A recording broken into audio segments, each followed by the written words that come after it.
निर्जला एकादशी को पांडव एकादशी या भीमसेनी एकादशी क्यों कहते हैं, जानिए कथा। निर्जला एकादशी का व्रत ज्येष्ठ मास के शुक्ल पक्ष की एकादशी तिथि को किया जाता है। इस साल निर्जला एकादशी का व्रत 6 जून को रखा जा रहा है। हिंदू धर्म में इस व्रत का धार्मिक महत्व ही नहीं है, बल्कि शारीरिक और मानसिक स्वास्थ्य के लिए काफी लाभकारी माना जाता है। इस दिन भगवान विष्णु की विधिवत पूजा करने के साथ निर्जला व्रत रखने का विधान है। इसके साथ ही इस दिन दान देने से कई गुना अधिक फलों की प्राप्ति होती है और समस्त पापों से मुक्ति मिल जाती है। इस दिन विष्णु जी माँ लक्ष्मी की विधिवत पूजा करने के बाद व्रत कथा अवश्य पढ़ना चाहिए। इससे आपकी पूजा पुण्य मानी जाती है। आइए जानते हैं निर्जला एकादशी का शुभ मुहूर्त और संपूर्ण व्रत कथा। कब है निर्जला एकादशी? ज्येष्ठ माह के शुक्ल पक्ष की एकादशी तिथि 6 जून को रात 2:12 पर आरंभ होगी।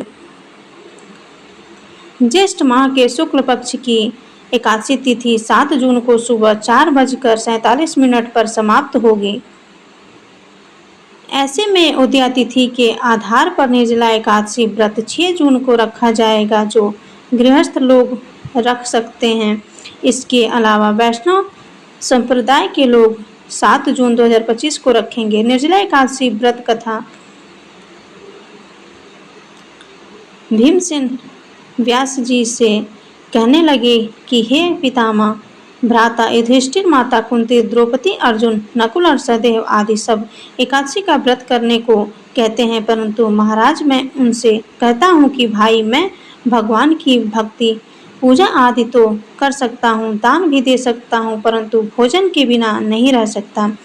इस पर व्यास जी कहने लगे कि हे भीमसेन, यदि तुम नरक को बुरा और स्वर्ग को अच्छा समझते हो तो प्रति मास की दोनों एकादशियों को अन्न मत खाया करो। भीम कहने लगे कि हे पितामह, मैं तो पहले ही कह चुका हूँ कि मैं भूख सहन नहीं कर सकता। यदि वर्ष भर में कोई एक ही व्रत हो तो वह मैं रख सकता हूँ, क्योंकि मेरे पेट में वृक नाम वाली अग्नि है, सो मैं भोजन किए बिना नहीं रह सकता। भोजन करने से वह शांत रहती है, इसीलिए पूरा उपवास तो क्या एक समय भी बिना भोजन किए रहना कठिन है। अतः आप मुझे कोई ऐसा व्रत बताइए जो वर्ष में केवल एक ही बार करना पड़े और मुझे स्वर्ग की प्राप्ति हो जाए।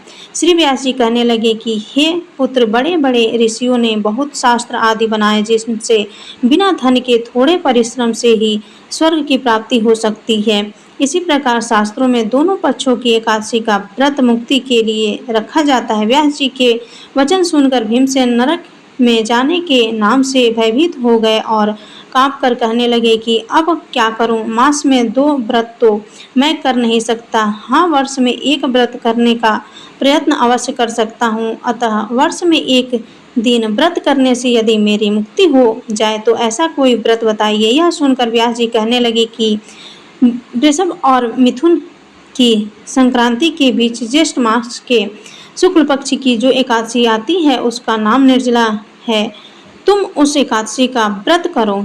इस एकादशी के व्रत में स्नान और आचमन के सिवा जल वर्जित है। आचमन में 6 मास से अधिक जल नहीं होना चाहिए, अन्यथा वह मद्यपान के सदृश हो जाता है। इस दिन भोजन नहीं करना चाहिए, क्योंकि भोजन करने से व्रत नष्ट हो जाता है। यदि एकादशी को सूर्योदय से लेकर द्वादशी के सूर्योदय तक जल ग्रहण न करो तो उसे सारी एकादशियों के व्रत का फल प्राप्त होता है। द्वादशी को सूर्योदय से पहले उठकर स्नान आदि करके ब्राह्मणों का दान आदि देना चाहिए। इसके पश्चात भूखे और सत्पात्र ब्राह्मण को भोजन कराकर फिर आप भोजन कर लेना चाहिए। इसका फल पूरे 1 वर्ष की संपूर्ण एकादशियों के बराबर होता है। व्यास जी कहने लगे कि हे भीमसेन, यह मुझको स्वयं भगवान ने बताया है। इस एकादशी का पुण्य समस्त तीर्थों और दानों से अधिक है। केवल एक दिन मनुष्य निर्जला रहने से पापों से मुक्त हो जाता है। जो मनुष्य निर्जला एकादशी का व्रत करते हैं उनकी मृत्यु के समय यमदूत आकर नहीं घेरते, वरना भगवान के पार्षद उसे पुष्पक विमान में बिठाकर स्वर्ग को ले जाते हैं। अतः संसार में सबसे श्रेष्ठ निर्जला एकादशी का व्रत है, इसीलिए यत्न के साथ इस व्रत को करना चाहिए। उस दिन ओम नमो भगवते वासुदेवाय मंत्र का उच्चारण करना चाहिए और गौ दान करना चाहिए। इस प्रकार व्यास जी की आज्ञा अनुसार भीमसेन ने इस व्रत को किया, इसीलिए इस एकादशी को भीमसेनी या पांडव एकादशी भी कहते हैं। निर्जला व्रत करने से पूर्व भगवान से प्रार्थना करें कि हे भगवान, आज मैं निर्जला व्रत करता हूँ, दूसरे दिन भोजन करूँगा। मैं इस व्रत को श्रद्धापूर्वक करूँगा, अतः आपकी कृपा से मेरे सब पाप नष्ट हो जाएं। इस दिन जल से भरा हुआ एक घड़ा वस्त्र से ढक कर स्वर्ण सहित दान करना चाहिए। जो मनुष्य इस व्रत को करते हैं उनको करोड़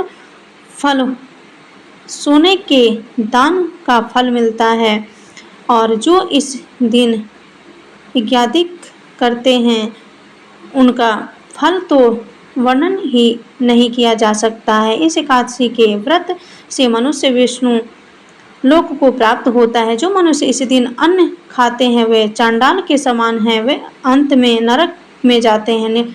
जिसने निर्जला एकादशी का व्रत किया है वह चाहे ब्रह्म हत्या हो या मदपान करता हो, चोरी हो या गुरु के साथ द्वेष किया हो, मगर इस व्रत के प्रभाव से स्वर्ग जाता है। हे कुंती पुत्र, जो पुरुष या स्त्री श्रद्धा पूर्वक इस व्रत को करते हैं उन्हें अग्रलिखित कर्म करने चाहिए। प्रथम भगवान का पूजन, फिर गौदान, ब्राह्मणों को मिष्ठान व दक्षिणा देनी चाहिए तथा जल से भरे कलश का दान अवश्य करना चाहिए। निर्जला एकादशी के दिन अन्न, वस्त्र, उपाहन, जूती आदि का दान भी करना चाहिए। जो मनुष्य भक्ति पूर्वक इस कथा को पढ़ते हैं या सुनते हैं उन्हें निश्चित ही स्वर्ग की प्राप्ति होती है।